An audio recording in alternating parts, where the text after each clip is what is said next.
How the heck do you think these people that can't read English, speak English, write English are getting their CDLs? You have to take a pretty tough test to do it, which means every single one of these people that can't read, write, or speak English, they cheated. The men went in here, the DMV on Roosevelt, to take the CDL test to drive a truck, but they are rigged up with equipment to get their answers. They cheated. They absolutely 100% cheated. And we need to immediately, President Trump, get out into the way stations, the police, pull these guys over, let them read the first paragraph of the United States Constitution, okay? And if they can't read that, then you pull them out of the truck. You got to get these guys out of these 80,000-pound trucks. This is happening all over the country.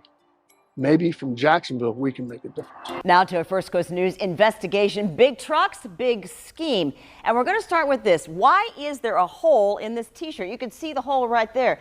State investigators say this is part of a cheating scheme centered in Jacksonville, making our roads treacherous. It's all tied to an issue in the news now. Just days ago, a truck driver in South Florida arrested after a crash that killed 3 people. But wait, there's more. Just this week, another tragic accident that totally could have been avoided. 3 more people killed. How many Americans have to die? According to the Department of Transportation, the driver from India made an illegal turn across a median. And you can see here the crash scene behind this sign. And you can see it says, official use only, no U-turn. But could he read that? The DOT report says the driver was tested and he could not identify 3 of 4 road signs. Florida Governor Ron DeSantis speaking out. They did an English test and he failed abysmally, not even close. But how ridiculous is it that somebody would get a commercial driver's license who doesn't understand the language of this country, doesn't understand road signs? I shouldn't have to explain why being able to read English is so important while driving. Yeah, a lot of road signs are just symbols, an arrow, whatever.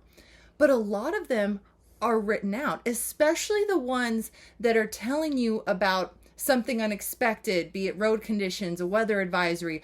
A lot of those are written out, and if you can't read, you're a danger. This is let alone if you're in a regular Honda Civic, never mind an 80,000-pound crushing vehicle. Now, guys, this administration is doing everything it possibly can. It truly is, but they need our help.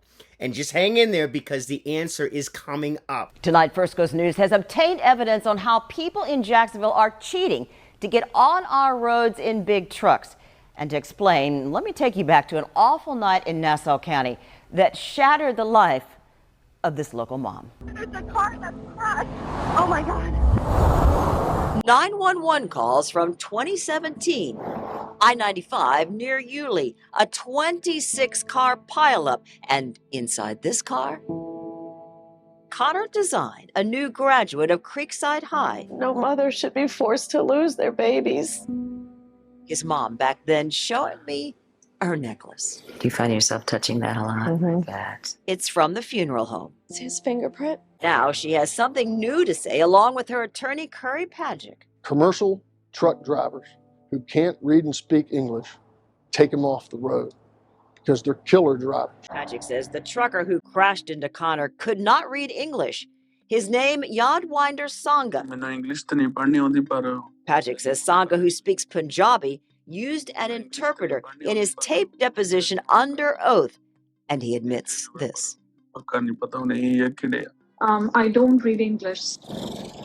The sign said, slow down, traffic stopped ahead. That message, he says, starting 6 miles back before the crash scene. And how many signs were there? At least 3. In April, President Donald Trump signed an executive order saying this. Truck drivers who can't read and can't speak English must be taken off the road immediately. But it does not solve a big issue. These global trucking companies who are bringing non-English speaking drivers from Canada, Mexico, and India, driving on our roads and exposing our children to harm. And now we have an exclusive look into a criminal investigation about just that. We've obtained documents about 5 people arrested in Jacksonville. We're showing only the face of the man already convicted. The charges? Felonies. Cheating to get their CDL commercial driver's license to drive a truck. Do the men arrested speak English? On the arrest reports, take a look. All requested interpreters. Okay, guys, interpreters? Let me put it to you this way. Red flag. I need an interpreter. Which I don't have a problem with someone needing an interpreter at a hospital or whatever. But when you are behind the wheel of an 80,000-pound, huge, ginormous semi, is there going to be an interpreter sitting next to you to say, oh, there's a wind advisory, we should watch out. Oh, there's traffic up ahead. Oh, the road is closed. Are you going to have that interpreter with you in the cab? I don't think so. And remember, guys, these guys aren't just driving 80,000-pound trucks. They've brought driving gas trucks, diesel trucks, propane, carrying thousands of gallons of propane. But they're also bringing our kids to school all over the country. School bus drivers. Yep. Think about that.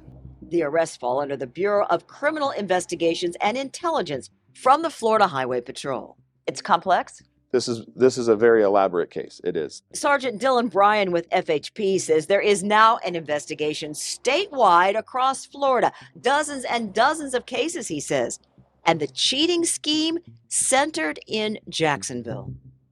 What's wrong? All right. Stand up, please. You're watching now a body camera from the Jacksonville Sheriff's Office of an arrest made inside the DMV on Roosevelt. One man arrested, Vladislav Urashik, found guilty of 2 felonies, sent to jail in April for 8 months. Brian calls him above entry level, but not the mastermind. So you're looking for the kingpin. Always. So how does FHP say this cheating scheme works? We were shocked to see the extent that they were going to. Brian calls it organized fraud. According to investigators, the men went in here, the DMV on Roosevelt, to take the CDL test to drive a truck. But they are rigged up with equipment to get their answers. And you see the actual apparatus that he's wearing. He has a chest harness that actually holds the phone. A red iPhone in the harness, and under a t-shirt, you see the hole right there? So he comes in this t-shirt with a hole cut in it. Yes. Now watch this. In a video we've obtained from the DMV, this man opening his shirt. Brian says it's kind of like FaceTime. The men sit in front of a computer and wiggle around. Their body language is abnormal. Until somebody outside in a parking lot can read the test questions on the screen in English and then tell them through this earpiece in their language. Wow. This is bold. I mean, this is flagrant. Well, it's kind of brilliant, though, when you think about it, right? And all I'm thinking about is I was down in Florida 15 years ago taking my commercial contractor's license, and man, would that have helped in the 16-hour test I had to take. But the truth is, we got to figure out a way to catch these guys. Put another camera right in front of them so you're watching them so you can see these cameras. But this stuff is going on all over the country, and it has to stop. Employees at the DMV got suspicious. Most people don't start to disrobe when they take a DL test. They're unbuttoning their shirts. They are, indeed. So the 5 men arrested so far, that's just the tip of the iceberg? It is. This is happening all over the country.